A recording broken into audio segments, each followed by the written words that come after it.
Bismillahirrahmanirrahim. Assalamualaikum warahmatullahi wabarakatuh. Nama saya Muhammad Haikal Faris bin Ahmad Suhairi dan nombor matrik saya 057447. Hari ini saya akan terangkan kepada anda semua mengenai assignment yang telah saya lakukan yang bertajuk Internet and Computer Crime. Okey, jadi saya akan terangkan kepada anda semua introduction untuk tajuk ini. Apakah introduction untuk tajuk ini? Jadi jenayah cyber didefinisikan sebagai jenayah di mana komputer adalah objek kejahatan atau digunakan sebagai alat untuk melakukan kesalahan. Jadi penjenayah cyber ini boleh menggunakan peranti untuk mengakses maklumat peribadi, iaitu maklumat perniagaan sulit boleh, maklumat pemerintah boleh, atau mematikan peranti itu sendiri. Jadi jenayah cyber ni juga dia telah menjual atau dia dapatkan maklumat di atas secara dalam talian lah. Okey, ada 4 kategori untuk jenayah cyber ni. Yang pertama ialah cyber trespass. Cyber trespass ni apa? Okey, ini adalah tindakan menceroboh ruang cyber yang saya percaya memerlukan perhatian lebih. Dan penceroboh komputer ni adalah jenayah yang berlaku apabila seorang tidak mengakses komputer yang dilindunginya. Oleh itu penceroboh cyber ini adalah jenayah yang berlaku apabila seorang sengaja mendapatkan akses ke sistem komputer tanpa kebenaran. Untuk cyber pornografi pula, cyber pornografi ini dikenali sebagai tindakan menggunakan ruang cyber untuk membuat, menunjukkan dan menyebarkan, mengimport atau menerbitkan pornografi atau bahan balucah, terutamanya yang menggambarkan kanak-kanak terlibat dalam tindakan seksual dengan orang dewasa. Itu dikenali sebagai cyber pornografi. Yang ketiga pula iaitu cyber violence, iaitu dia keganasan cyber lah yang menggambarkan sebagai tingkah laku dalam talian betul yang menyerang atau boleh menyebabkan serangan terhadap kesejahteraan fizikal, psikologi atau emosi seorang. Sama ada dia secara jenayah ataupun bukan jenayah lah. Ia boleh dilakukan atau dialami oleh individu atau kumpulan dan ia boleh berlaku dalam talian lah. Contohnya melalui telefon pintar atau semasa kita dalam main game ke, macam tu lah contohnya. Yang keempat pula iaitu cyber deception and theft. Jadi cyber deception and theft ni ialah pencurian cyber. Adalah ketika maklumat kewangan atau peribadi anda dicuri, iaitu melalui komputer, dan iaitu teknologi penipuan. Menggunakan teknologi penipuan iaitu adalah amalan mempertahankan keselamatan cyber yang bertujuan untuk menipu, iaitu penyerang dengan menyebarkan koleksi perangkap dan umpan di seluruh infrastruktur sistem untuk meniru aset asli lah. Kita akan teruskan kepada crime yang pertama iaitu copyright violation. Jadi apakah dimaksudkan dengan copyright violation? Copyright violation ni ialah pelanggaran hak cipta, iaitu juga dikenali sebagai cetak rompak, iaitu penggunaan karya yang dilindungi oleh undang-undang hak cipta tanpa izin untuk tujuan yang memerlukan izin. Jadi sehingga melanggar hak eksklusif pemegang hak cipta itulah, seperti hak untuk memperbanyakkanlah satu benda tu, untuk sebarkan satu benda tu, untuk tampilkan satu benda tu, tak boleh lah. Dia macam konsep tiru, ambil hak orang lain macam tu.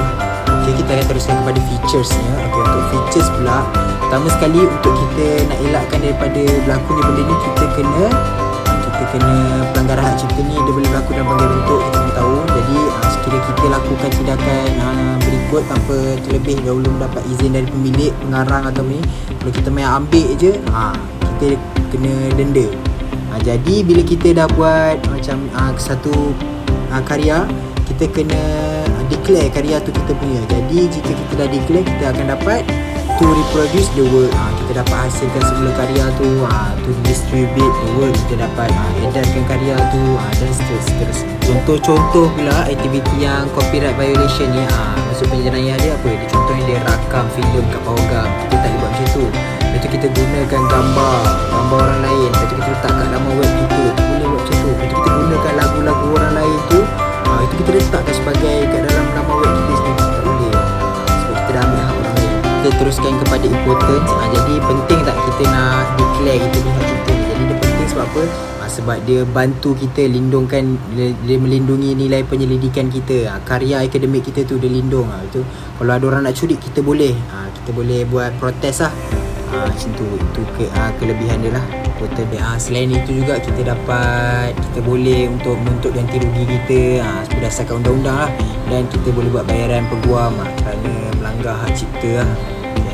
Lepas tu kita akan pergi ke disadvantage pula. Okay, jadi disadvantage sangat untuk bila kita nak buat balik protes kan. Kalau contoh orang curi kita nak protes, kelemahan dia pendaftarannya dia memerlukan masa yang sangat lama dan perlu bayar dengan harga yang mahal. Itu kelemahan dia. Seterusnya kelemahan dia lagi tempoh terhad. Maksud tempoh terhad ni maksudnya bila kita dah declare kita punya tu sebagai karya kita, dia ada tempoh, dia bukan tak ada tempoh. Jadi kita kena ikut berdasarkan tempoh tu lah. Dia bukan untuk semua hidup. Itu kelemahan dia. Jadi untuk definition cyber terrorism ni, iaitu seperti kita tahu, iaitu pengguna cyber.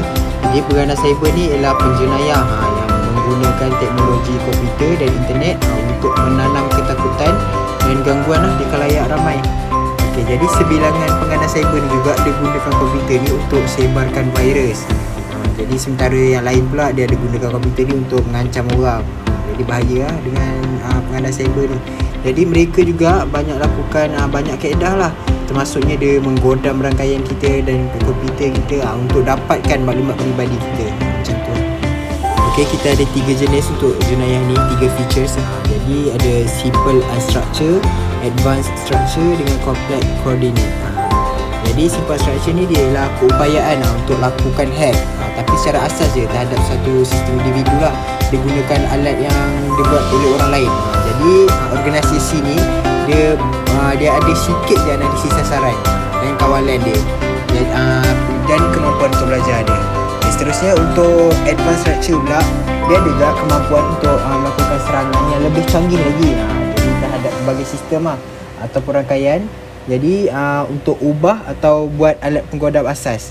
Jadi organisasi ni pula dia mempunyai analisis sasaran perintah dan kawalan dasar dan kemampuan untuk belajar.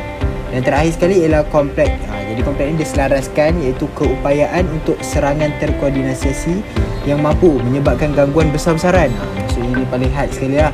Itu terhadap pertahanan yang bersepadu dan heterogen. Jadi keupayaan untuk buat alat penggodam yang canggih ni, dia analisis sasaran dia padu, arahan dan kawalan dia padu, dan kemampuan pembelajaran dia, organisasi yang berkebolehan tinggi dia boleh.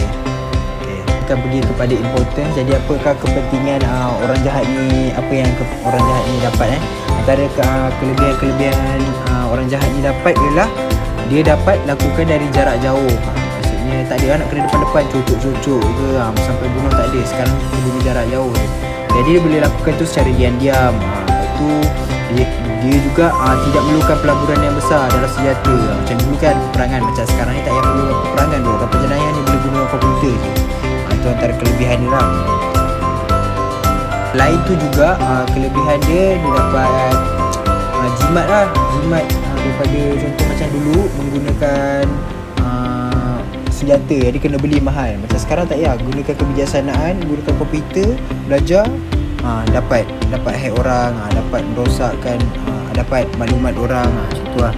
Akan pergi pada disadvantage pula. Jadi keburukan dia, jadi keburukan yang dia dapat ialah menyebabkan bahaya fizikal lah, atau bahkan kematian terhadap seorang. Lagi satu, dia juga dapat memperburukkan tekanan dan kegelisahan, dapat meningkatkan emosi, dapat keraskan dapat politik bahaya lah kalau kita buat macam ni. Selain itu juga pengganas ni mungkin menyebabkan bencana kehilangan nyawa, ketidakstabilan ekonomi global dan kehancuran alam sekitar. Menurut salah satu tafsiran mengenai cyber terrorism ni yang saya dapat.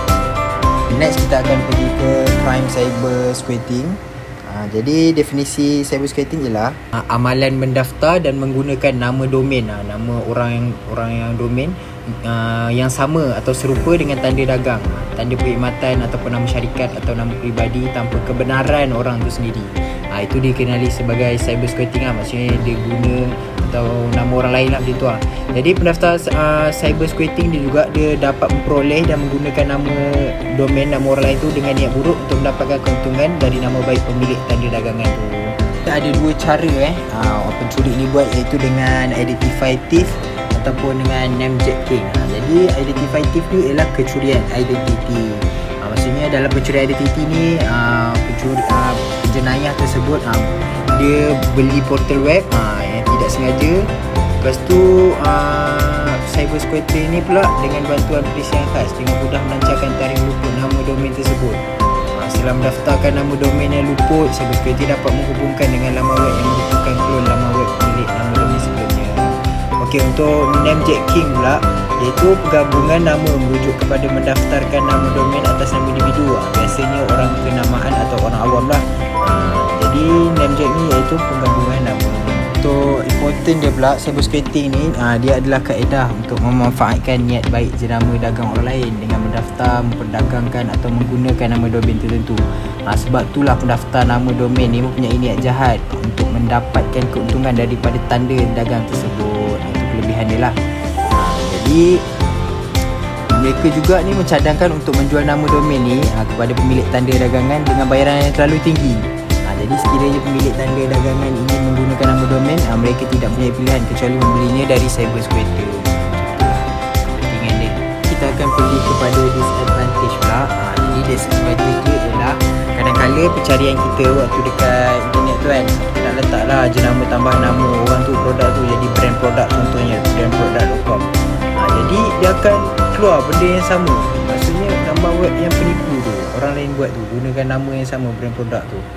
Itulah kelemahan dia lah. Walaupun kita dah banyak kali time nak search yang betul-betulnya, still keluar yang tipunya. Jadi sebelum mereka mungkin terdedah kepada perisian hasad dan phishing yang dapat mencuri maklumat peribadi mereka, mendedahkan komputer mereka atau membahayakan sistem mereka. Selain itu juga mereka juga dapat diarahkan ke situs yang menjual barang, ke web lah yang menjual barang palsu atau menyertakan informasi yang tidak menyenangkan. Crime seterusnya ialah identify thief. Apakah yang dimaksudkan dengan identify thief? Maksud dia ialah bila seorang mencuri maklumat peribadi seorang, seperti nombor kad pengenalan, nombor akaun bank, nombor kad kredit. Ini dikenali sebagai pencurian identiti. Jadi pencurian identiti ni dapat dilakukan dengan pelbagai cara. Contoh beberapa pencurian identiti, dia mencari daripada crash. Maksudnya daripada jika kita buang dekat komputer kan, jadi orang tu cari kat tempat pembuangan sampah tu. Maksudnya tempat pembuangan kita delete tu lah. Itu antara salah satu ni lah cara. Itu kita akan pergi kepada features ni cara lah. Maksudnya ada banyak cara macam kita nak curi tu kan. Macam orang penjenayah yang mencuri dengan cara pertama sekali ada kat sini business record thief, iaitu pencurian rekod perniagaan. Maksudnya macam mana? Maksudnya mereka mencuri fail dari pejabat di mana anda punya pelanggan ataupun pekerja, pesakit atau pelajar, dia beri rasuah kepada pekerja yang punya akses ke kertas anda. Maksudnya dia minta orang-orang dalam, maksudnya orang pekerja ni minta secara diam-diam maklumat orang tu. Itu iaitu business record thief. Seterusnya iaitu shoulder surfing. Shoulder surfing ni dia buat macam mana? Dia selama berapa saat anda perlu menulis cek. Contoh kita perlu tulis cek. Jadi pencuri ni dia macam tengok-tengok. Jadi di sebelah kita dia tengok-tengok. Lepas tu dia hafal nama, alamat kita, nombor telefon kita. Macam tu lah cara dia. Cara dia duduk tepi. Dia acah-acah tengok macam dekat sampah. Padahal dia nak tengok maklumat tu. Dia nak curi maklumat kita. Apakah kepentingan yang pencuri ni dapat? Salah satunya dia dapat permohonan palsu untuk pinjaman dan kad kredit orang tu.